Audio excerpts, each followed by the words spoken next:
एक गांव में एक व्यक्ति था जिसका एक छोटा सा घर था और वो बस आज में जीने जितना काम करता था। उसे कल का कोई भय न था। उसकी ईश्वर में अपार भक्ति थी। उसका मानना था कि ईश्वर जो करता है भले के लिए करता है। उसके चेहरे पर यह शांति का भाव देखकर कई लोगों को उस पर क्रोध आता था। सच तो यह था कि लोग उससे जलते थे।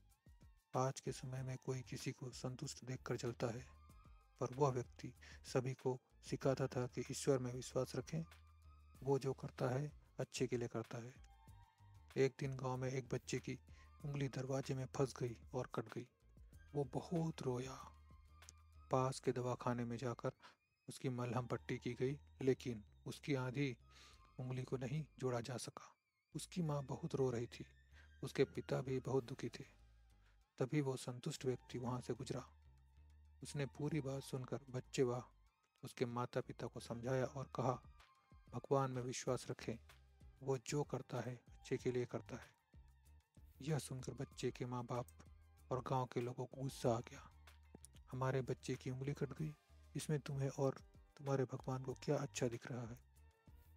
वो व्यक्ति मुस्कुराता हुआ बोला, देखो सज्जन, वक्त तुम्हें सब बताएगा, और वहां से चला जाता है। 6 महीने के बाद गांव में कुछ अंधविश्वासी जंगली लोगों की टोली के कारण भय उत्पन्न हो जाता है।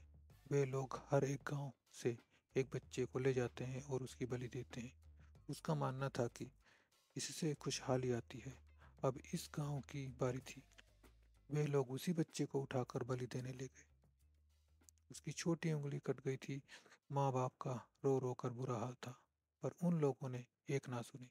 उनके अनुसार जिसकी बलि दी जाती है वही शहीद माना जाता है।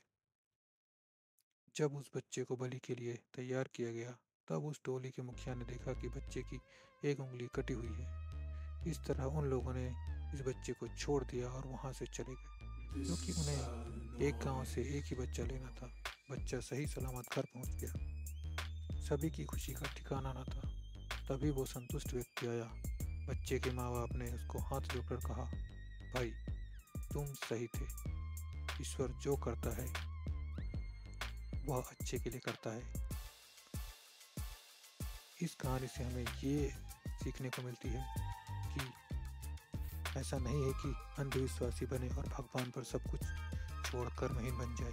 लेकिन अगर कोई दुर्घटना घटी है तो उसे लेकर ना बैठे, आगे की ओर बढ़ें और देखें, क्योंकि जीवन में जो होता है उसका कोई ना कोई अर्थ जरूर होता है। सो हमें आगे बढ़ते जाना है और हमें हमारे मंजिल की तरफ जाना है, जिससे हम अपनी मंजिल को प्राप्त कर सकें।